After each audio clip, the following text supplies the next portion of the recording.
I do believe he was supposed to be the devil. He did say that he was going to take one of our souls, and it was up to us which one we were going to take. You don't come in for free. Welcome back to House of 1000 Haunts. I'm Stevie Stone. And I'm Dwayne Stone.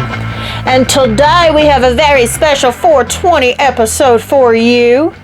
Coming all the way from Dayton, Ohio. Yes, our very first Ohio haunt, Hell's Dungeon. Hell's Dungeon was located behind a shopping center.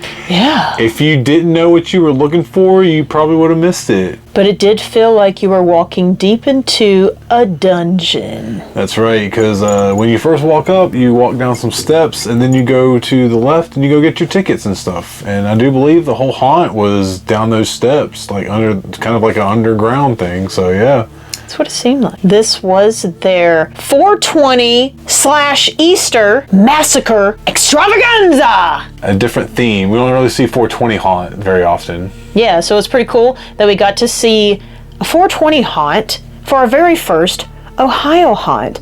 But before we head on into the house, let's talk about what we're drinking tonight, as we do per usual. If you're watching this on the video on YouTube, you'll see I'm just drinking some water from my water bottle. That's all I got. I don't even have a drink right now. You want some water? I'll drink some of her water. That's there we what I'm go. drinking. Stay I'm drinking hydrated. some of her water from her water bottle. Also, if you are watching this on the video on YouTube, you'll see that our setup's a little bit different. Yeah, we switched it up a little bit. Yeah, we've got us a little couch now, and we are still working on the background. So stay tuned. You'll see it change up a little bit throughout the episodes coming. Right. So normally we take notes and we just talk back about our notes and our experience, but this time we're going to watch the video of our walkthrough and discuss it as we're watching it. So that'd be pretty cool. Yeah, just something new for you bulls and ghouls, and for us as well. We always watch the videos back after we edit them anyway, so we just thought we'd kill two birds with one stone and just get stoned and do that. Yeah. All right, so happy 420. We're going to watch the video. As we mentioned before, this haunt, it does seem like it's kind of underground. It is behind a shopping center, and then you just go down these really steep stairs, and it kind of just loops around underneath there. It was pretty interesting. We went and got our tickets, and then you walk down a little corridor into a waiting room. They take your name and your phone number, because they text you when it's your time to come in. There was like something going on in that room, and I guess I thought that was part of the haunt, and I didn't realize. But I guess we could have walked around and kind of checked out that area. And yeah, it's like a little neon space that you can hang out in while you're waiting. Once you do get a text, you are introduced to a guide. So for, I wouldn't say half, maybe a good third of the haunt. It was about a third. You're walked through with a guide, which was pretty interesting. And you're also given a gun with little jelly balls in it. But before we took off, Dwayne was placed inside of a coffin just for measurements. Because, you know, you got to check the measurements of your potential dead. It's easier to do when they're alive. Yeah, it was great. He goes, step in here real quick. We're going to look at you. And he just shuts the door on me real quick. And he started asking Stevie questions and stuff about me. It was funny. He's like, don't worry, he can't hear you. And I could hear every word.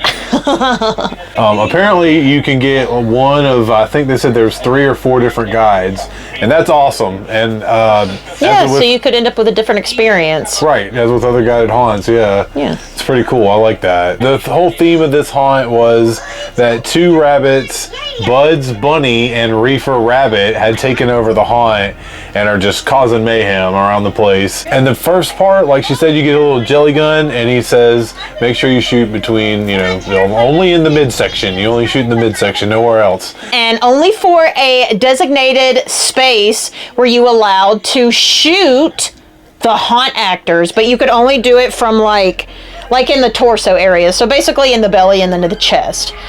That's it. And that was pretty funny. That was kind of fun. They didn't respond well to it. They just kept coming at us. But that was kind of fun to get to do that. I did enjoy that. It was cool. Another haunt that was kind of interactive like that we've been to was Reaper's Realm. They had the laser zombie tag before walking into the haunt. But that was full of little kiddos who were potential haunt actors for the future. So that was warming them up for the future, which I thought was pretty cool. Another thing that was going on through this haunt at Hell's Dungeon was an Easter egg hunt. So we were finding Easter eggs through the whole thing. That was pretty cool. Some of them were empty. Some had candy in it. Some of them were shaped like jack-o'-lanterns. That was awesome. Yeah, some of them were just cool. That was yeah. It was very awesome. I love that aspect of actually changing your haunt up and doing something different for a holiday, especially like Easter egg hunt or something. It's cool, you know. It was cool, the guide walking with us through the haunt. There was this one girl who was doing a really great job. If you can hear that in the background, like we said, we are watching the video as we talk about it. So you can hear the screams in the background. Yeah. If you do want to watch the video yourself, we will have it linked in the show notes below so you can watch it as well. The guide was really awesome. We seemed to be walking into a kitchen area, and he tried to give me some. It did not look like food. It looked like a plate of poop. Looked like poo-poo. Did get to play a little bit of some arcade games and Swish. I did make the basket. And we won death. And I did ask for just another egg. Yeah. Instead of death. It was like a cafeteria. Yeah. Yeah, it does seem like a cafeteria area that we walked into. That was pretty cool. This is still the area where we can shoot people. So it was like a cafeteria arcade setup. Maybe like a Five Nights at Freddy's kind of gimmick. Oh yeah, and this was the, it wasn't Spirit, it was called Spectre. Right, and we walked into the Spectre store instead of Spirit, because you know, when everything closes down, there's always a Spirit Halloween. It was basically like a mask shop, a costume shop. It was really cool. That was a cool setup. Yeah, there was just a lot of mannequins everywhere. There was a table with some Halloween decor on it. I wanted to grab some of the Halloween decor, but we were allowed to grab one of the Easter eggs that was on the table, so that was cool. I did grab one that was very bloody. And I didn't have a basket for these, so I ended up just putting them in my shirt. You told me I ain't wearing a basket. And I actually said that at this point right here. This hallway, there was a really awesome hallway. It reminded me of A Nightmare on Elm Street. It was just body parts, Dream Warriors, gore all over the wall. It was pretty crazy. It was so cool and gooey and bloody looking. Stuff like that gets me more than anything. The air that blows at you, or like electricity popping. I feel like that gets me more than anything. We walked up to a door and he took our guns from us, and there was a car with some like girl mannequin looking thing on it, but then she jumped at us once he took our guns away, and I was like, give me my gun back. Yeah. And then we seemed to walk through this school, the dilapidated school space. And we found another Easter egg. They were all stuck together. A lot of them were stuck together. They were so bloody and stuck together, yeah. The schoolgirls were warning us to stay away from the rabbit. The rabbit. Yeah. We did encounter an interesting character. A lot of people had some doobies in their mouth, which was, again, it was a 420 massacre. He just led us into this asylum bus, as he called it, the asylum bus. Again, if you haven't watched the video, definitely check it out. We'll have a link to the description below. And it looks like it's usually a tunnel that spins, but it wasn't spinning. It wasn't spinning at the time, but it was still pretty neat. That's cool because it's in a bus. Yeah, it's in a bus. Yeah. It's like two things merged into one. Right. I've never seen a tunnel in a bus like that. That's cool. He basically sent us through a hillbilly house at that point, full of freaking snakes. Yeah. Oh, yeah, the pumpkin room was really cool. With all the pumpkins on the wall. And they had a big giant pumpkin man. That looks like it usually moves, but he wasn't moving. It kind of looked like an outdoor area. There was a big tree in the middle. Right. Well, you walk through his house. A lot of jack-o'-lanterns. And then you go outside. Yeah, almost like it's his backyard. Right. And there was jack-o'-lanterns everywhere, so that's great. Oh, man, yeah. There was a big Baphomet, like, creepy goat man out there with, like, overalls on and stuff. Stevie gave him an egg and he let us pass. He didn't scare us. Yeah, that was interesting. I sacrificed one of my eggs. Yep. Yeah, then we encountered kind of a barn space with this girl who was a little bit crazy and basically had us walk on her horse poop. There was a big, like, skelly-looking horse there. He was no longer living, it looked like, so I'm not sure where the horse poop came from. Maybe it was human poop. It was a cool effect. But it was a neat effect because it was just like a squishy mat you walked on. If you weren't looking at it, you'd be like, oh, what am I stepping on? Squishy. Yeah, it's squishy, yeah. Horse poop. Very cool. Yeah, that was a cool effect. Very simple. And then into the butcher house, the butcher... Space, yeah. Butcher shop. Guy's got a giant saw, and there was big swirling meat grinder and stuff. Yeah, it was life size. That would have been neat if you could really go through that. Right past that space was just a freaking spider hallway. Why? Good old I don't know. Hallway. We should set it on fire. I'm gonna start showing up with lighters and just setting your spider hallways on fire. I'm kidding. I'm not. So gross. So many big, fat, yucky spiders.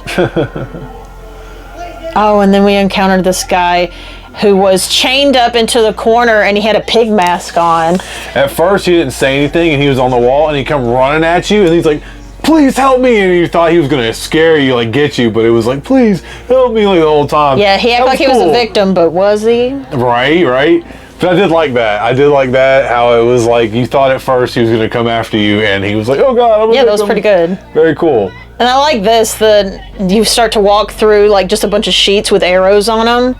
So just like... with questionable things that are drawn in arrows, like might have been dookie, might have been blood, might have been both. And we walk into another house.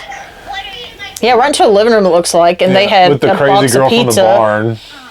Yeah, and she tried to feed us some yucky plate of what she called our dog's intestines, our dead dog's intestines. I don't have any dogs, luckily. But I just asked for some of that pizza that was in the living room. She said no, she ate it all. It was rude. Tastes like pecan pie.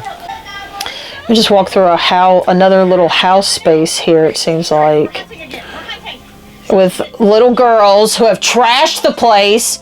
And it looked like some little Slender Man dude in the corner. Yeah, it was like Slender. And he scared the crap out of me. That was where I found the skull. And Dwayne found a really cool skull egg room. there. That one actually had a piece of candy in it. Right. It was a good one. Yep. It was kind of like their doll room. They had like a bunch of dolls all over the place and stuff. It was a doll house. It's crazy because it looked like a wrecked trailer or something. Yeah. And I've seen people that live in stuff like that. Ooh.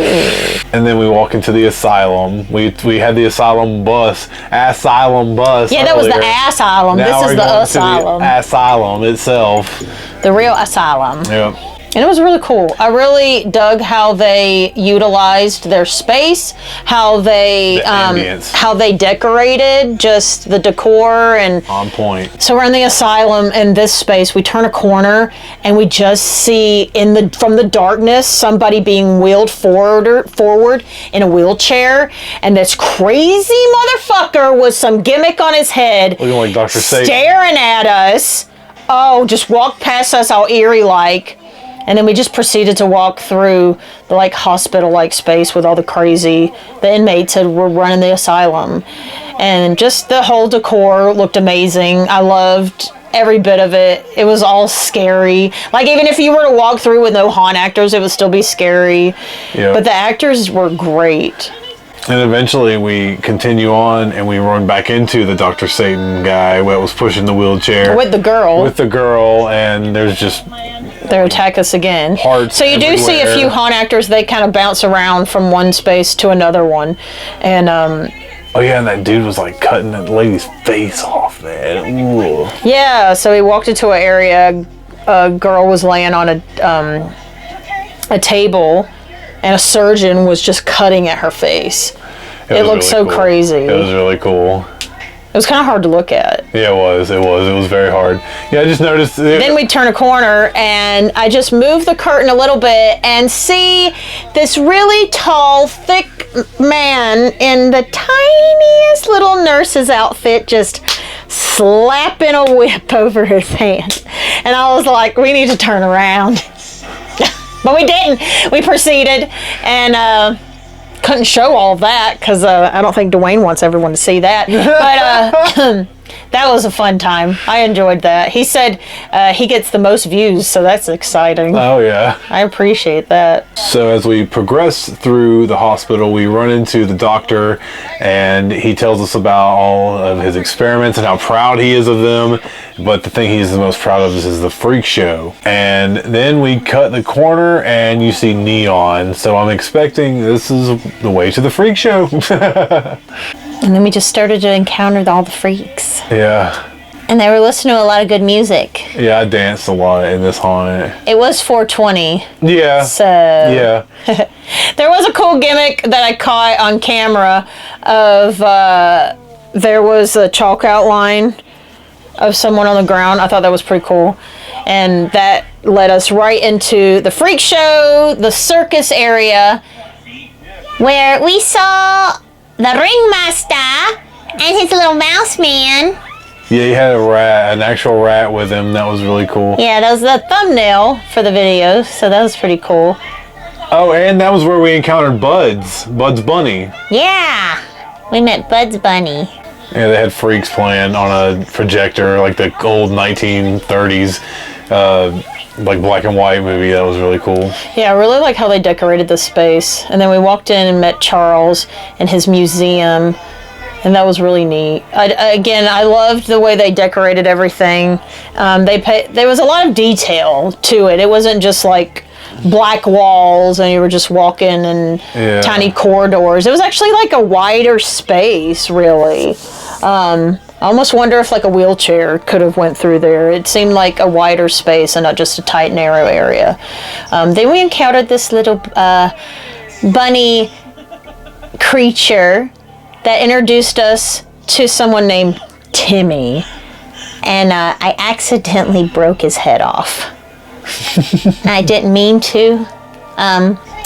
But they shooed us away and gave us some 3D glasses from this point on, and we encountered all of the 3D vision. I love 3D rooms. I love that gimmick, the neon and stuff. It's so cool. It's harder to catch all that on film. You can see it in our video, but if you got some 3D glasses, I don't know, pop them on and see if it works. Some very cool art on the wall, by the way. So at Hell's Dungeon, whoever does the art on the wall, very awesome. Great job on that, because cool. I know all that's hand done. Like, I know that's not something that you just buy.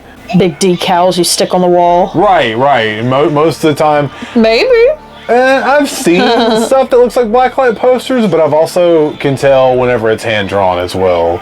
Oh, for sure. You know. We encountered some crazy clowns that one, she wanted to give it to us, but another clown wanted the egg as well. I really wanted the egg because it had a cool eyeball on it, but she's like, well, if you want it really bad, go get it. And she threw it down the hallway. Listen, I ain't got no shame. I went and go get the egg. And I picked it up, but I did end up giving it away to another haunt actor. I don't know, I share. Sharing is caring. It felt like it was empty anyway. So the hallway that she threw the egg down and made Stevie go get was polka dots. And it was really cool. Really cool in the 3D glasses. It was even like, on whoa. the video that we have, like, it still looks pretty neat. So again, check it out. But with the 3D glasses, it was wicked.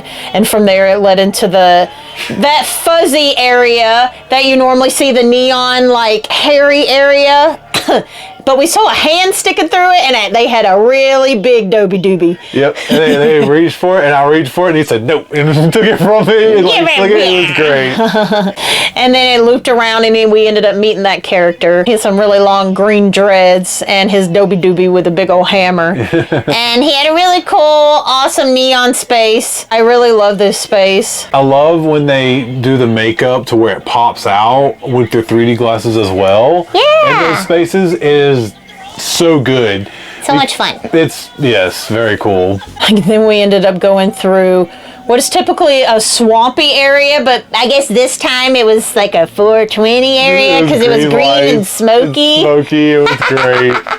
I think they had some like Bob Marley or something playing. Yeah, that was pretty cool. That was a good time. And at the end of that area, the clown area, you, of course, the big giant animatronic clown that Stevie, it always gets Stevie. That He's clown's cool, crazy. though, He is cool, yeah. He's crazy. He reminds me of the clown, the green clown from Maximum Overdrive on the truck. Right. That's what he reminds me of. He doesn't look just like him, it just reminds me of him. And then it continues into another blacklight area where it's more like skulls and like more like metal stuff on the walls, like fantasy art and stuff. And this chick really likes Stevie's hair because it matched hers almost. I saw had a Misfits poster on the wall. That was pretty cool. Yeah. But again, like it kind of still had like a carnival looking theme. I don't know. I just really love whoever does the set design and stuff. It was really, really spot on. I like it a lot. This is where we found the jack-o'-lantern egg, which is so awesome, and I kept that one. It's so cool. I just wanted to make sure because she's like, you know, it's right there. And she looked at it, and I was like, or she said it's orange, and I grabbed it. I'm like, this is an egg. She's like, it's a spooky egg. Duh, you're in a haunted house. This guy, yeah, he was cool. He was so cool. He had really spiky fingernails and spiky teeth. Just a big grin and like a big face. It was, and he had like a denim jacket and stuff. It was crazy. Kind of like his own version of a Maurice from Little Monsters. He was awesome. And he kept grabbing me on the head and stuff. He was awesome. He was cool. Very, very cool. I loved his character and the space he was in too. He had a lot of blacklight posters in there. One that said "Good Buds." Good actor. Very good cool. actor. Oh yeah, the riddle box guy with the riddle box colored outfit. You gave the white egg to that you had got thrown down the hall earlier. He put it in his mouth and spit it out, and it was like, I don't want it now. I was gonna spit all over it. From there, we entered what I think was the final space. Yes. And we encountered this man, a magical man with beautiful long silver hair. I would say that if he wasn't supposed to be the devil, he was a devil's advocate, because I do believe he was supposed to be the devil. He did say that he was going to take one of our souls, and it was up to us which one we were going to take. You don't come in for free. You don't get to go through haunted houses for free. You have to pay. So the payment for this haunt, unfortunately, is a soul from at least one person in your party. And luckily, thank you, Dwayne. I volunteered. Because, you know, I'm not going to let him take my wife's soul. I love my wife. So they took Dwayne's soul, sat him down on this really sick, big old Game of Thrones-like chair. He gave Dwayne an opportunity to take one trinket from the little bag, which ended up being a 10% off coupon. Yeah. For an item in the gift shop later. But it was a little silver coin. A little silver coin, which is cool. But then he took Dwayne's soul right out of his body, which appeared to be this little red dot. And you see it on the camera. It's insane. We get other shots as well of him just playing with Dwayne's soul. It's a little red dot, and I ended up crying because I just let that happen. But that room was really cool. I loved it. The throne was very awesome when it lit up and stuff, like with the neons and stuff. There was a circle on the floor. Very cool. Very well done. Like a little, what would you call it? Pentagram or something? A summoning circle. A summoning circle on the floor. There was bodies of his other sacrifices on the wall there. But from there, he shoos you away. And we got one more little jump scare from the guy with the little spiky fingers and teeth. Yeah. Before we had to walk through the final squeeze of the big old fat, the big black balloons that squeeze you. It's like a big inflatable, like, hallway, I guess, and you just walk through it. Walk through that. Dwayne actually lost his microphone through there, but we did end up fighting it. Thank you. Thanks to Hell's Dungeon. And from there, you do exit the haunt. But I did scare myself one more time because I am notorious for walking the wrong way. And it's not just because I'm filming and I have a light in my face. I'm just ridiculous. And I'm like, what's this? And I find another way. So that was really cool. Well, we did end up exiting from there and opened up all of our little Easter eggs to see what was inside. We got a little bit of candy. So that was cool. We got to talk to the guy that was the devil character at the end for a minute. Very cool. He told us about some of the stuff that he'd come up with for that character and that whole scene. Yeah, and thank you for doing the little your little gimmick with your light and with Dwayne's soul. Very cool. I had dancing such with a great soul time again. That was at Hell's fun. Dungeon. Our first Ohio haunt. Like, Yeah. man, that's so great. It was so great. I had such a great time. There was also a big old bell right in the corner of the front of the building. They let Dwayne dong on it before we Arby's. left. It's like Arby's. When you leave Arby's, they got a bill. It's like you ring it for great service. I do DoorDash, so every time I walk out, I ring it. And that's why he was like, you can ring the bell if you want. I was like, hell yeah. Because he was like, how was it? I was like, that was awesome. He goes, you can ring the bell if you want. I was like, hell yeah, I'll ring the bell. Great Bing, service. Bing. Yeah, For amazing sure. service. So Hell's Dungeon got the bell ring of approval from House of 1000 Haunts. Yes. It was a good time. We had so much fun. Again, if you want to see that video, it just came out the other day for 420 week. We will have it linked in the show notes below so you can check it out yourself. We'll also have the information for Hell's Dungeon in the show notes too. So if you are in the area or if you like to travel to see haunts, you can go see this one yourself, located in Dayton, Ohio. Huge shout out to Hell's Dungeon for having us out. It was an amazing time, and like Stevie said, definitely go check them out. They are a growing haunt, newer haunt, and I'm very excited to see what they've got coming in the future, because if that is new, yes, it's just going to get better from there. Very true. That is pretty wild that is a newer haunt and they have that level of detail. And they're just having fun. Yep, because we met the owners and he was having a blast. Thank you again to Hell's Dungeon. And thank all of you guys for listening to House of 1000 Haunts. If you are having a good time with us, please give us a 5-star rate and review wherever you listen to your podcast. Yeah. And if you're watching on YouTube, don't forget to subscribe and give us a big old thumbs up. That always helps. Yeah, we'd appreciate it. And if you do want more from us, check us out on Patreon, the Bulls and Ghouls Club. You get a lot of exclusive content on there and some really cool stuff. We've got 3 different tiers, and the top tier is the Super Buds. Yeah. All right, guys, that'll do it for this episode. We have put Hell's Dungeon in the house. My name is Stevie. And I'm Dwayne. And this is House of 1000 Haunts.